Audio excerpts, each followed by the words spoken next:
Good morning everyone. Welcome to the Sanskar Gurukul International School. I am Giri of your maths faculty.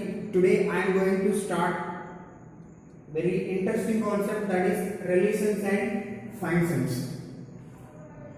In the class 11 you have already learned about some basic things relating to relations like sets and operations of sets, like union of sets, intersection of sets, complement of sets and difference of sets. Now we will going to discuss about the introduction of relations. Introduction of relations. We see the sentences of relationship depending upon the relationship of object to the other object in our daily life, such as Ram, Lakshman, Bharat, Shatrugna were the sons of Dasharatha. Sita was the wife of Ram. Lakshman was the brother of Ram. Dasharatha was the father of Ram, and Kausalya was the mother of Ram. Based on these statements, if we consider Ram, Lakshman, Bharat, Shatrugna, Sita and Kausalya and Dasharatha, I consider as the elements like A, B, C, D, E, F and Y. I denote these elements with the set A. If we see that any two elements of in this set related to many ways, like A, B, C, D are the sons of Y. It means that A, B, C, D we represent as Ram, Lakshman, Bharat, Shatrugna were the sons of Y, means Dasharatha. And A is the son of Y. We related this represented as A related to Y. If A is son of Y, that means we can relate this A related to Y. In the similar way, B is related to Y and C is related to Y and D also related to Y. The relation here is B, C and D are also sons of Y. So that's why B is son of Y. We can relate this B related to Y and C also related to Y. D is also related to Y. If we write Y is related to A, it implies that Y is son of A. This is impossible because A is son of Y. It is not a Y is son of A. So we did not denote Y related to A. We can represent in another way. So we should write A and Y in a certain order. If we consider A related Y, if we write this in a order way, we can represent like this: A comma Y. B related to Y is B comma Y, and C related to Y is C comma Y. Finally, D related to Y is D comma Y. In this way, we can write the pair of elements. If we write this pair of elements in a set R, we can get A, R is equals to A comma Y, B comma Y, C comma Y and D comma Y. If we observe in this set R, these pairs of elements in a set, each first element in every pair is son of the second element. It means that A means we consider as Ram is son of Y, B is Lakshman is son of Y, C is Bharat is son of Y, D also Shatrugna is son of Y. We can represent this set R is equals to, in this order place, if we write all these odd pairs in a set, R is equals to a comma y, b comma y, c comma y, and d comma y. If we observe here in this each pair of elements, the first element is the son of the second element.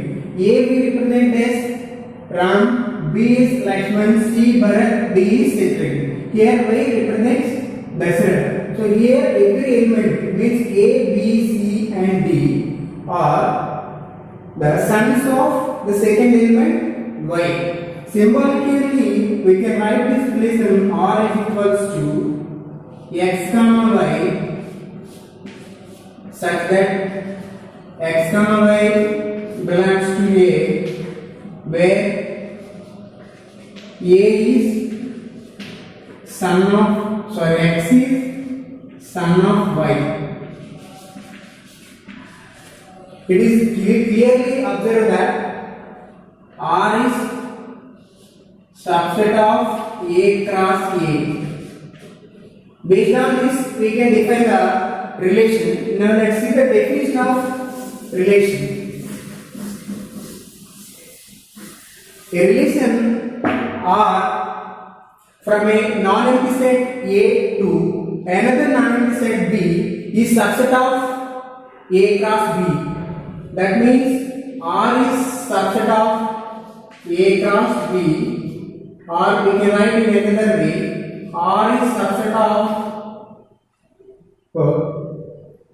A comma B such that A is belongs to A, comma B is belongs to B. Here it is. Suppose A comma B is an element of the relation R, then we represent this A related to B. That means A comma B belongs to R implies A related to B.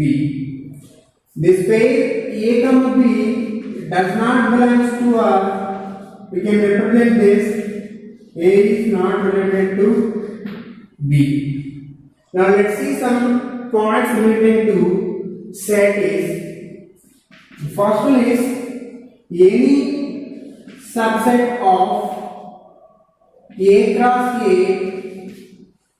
is a relation on set A.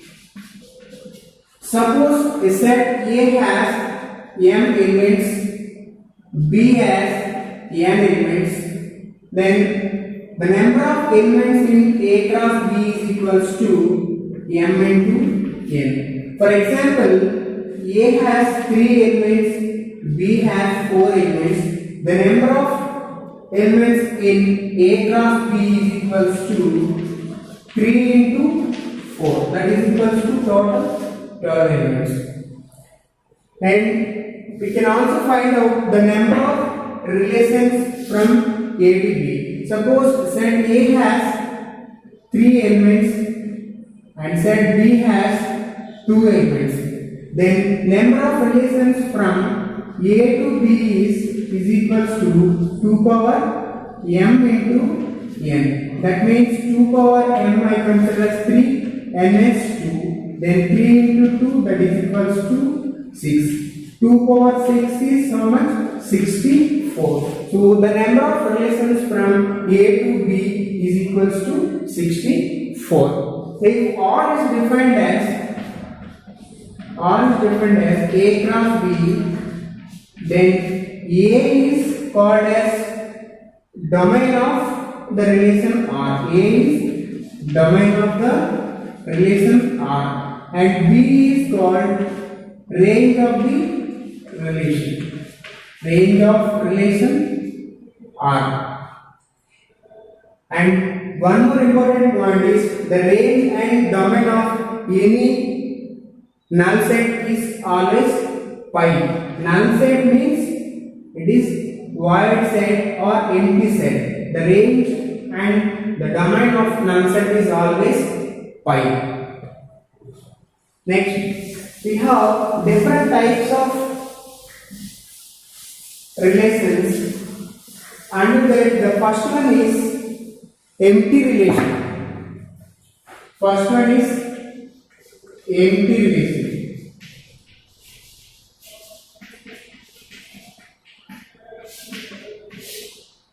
A relation R is said to be an empty relation if R is equals to pi. R is equals to pi. For example, A is equals to 1 and 3. R is equals to A comma B such that A comma B belongs to A and A plus B is odd. So here R is a empty relation because A is defines that 1 and 3, or defines that A comma B such that A comma B belongs to A and A plus B is R. Here the condition is A plus B. A value is 1 plus B value is 3, that is equals to 4. Here condition is odd, but here we got the result is even number. So to satisfy this condition, we can't get any number with this value. So that's why R is a empty relation. Next one is universal relation. Universal relation.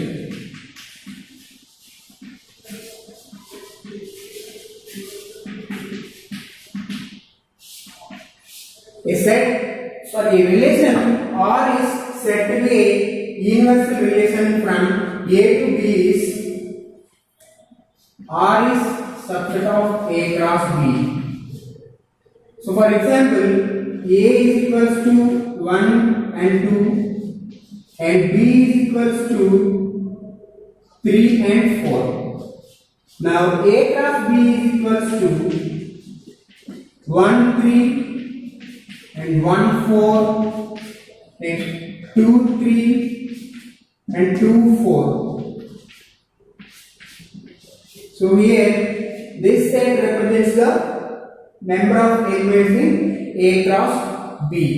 Now here R is equals to A cross B or R subset equals to A cross B. Hence R is a universal relation from A to B. Universal relation from A to B.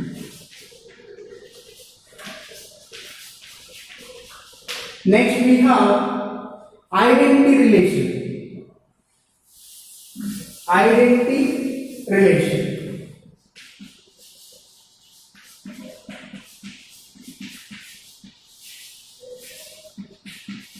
Identity relation.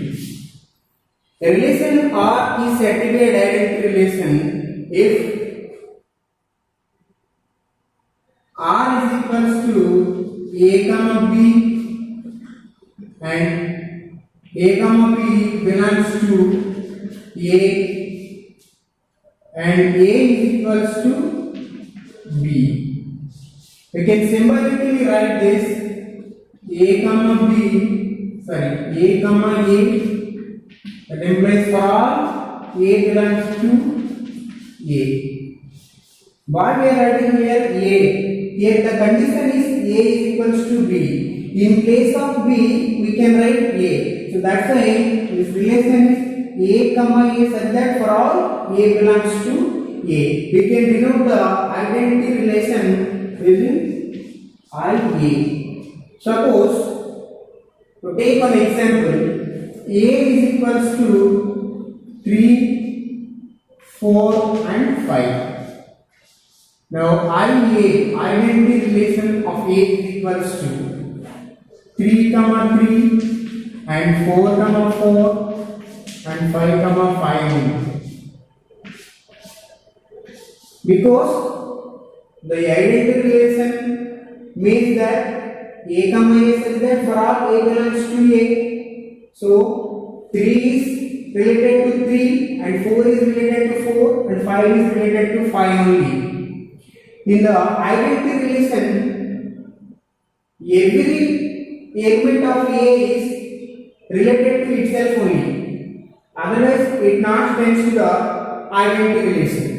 we have the one more important relation, that is equivalence relation. Before going to discuss the equivalence relation, we need to know some definitions of relations like reflexive relation, symmetric relation, and transitive relation. We will discuss in the next class. Thank you.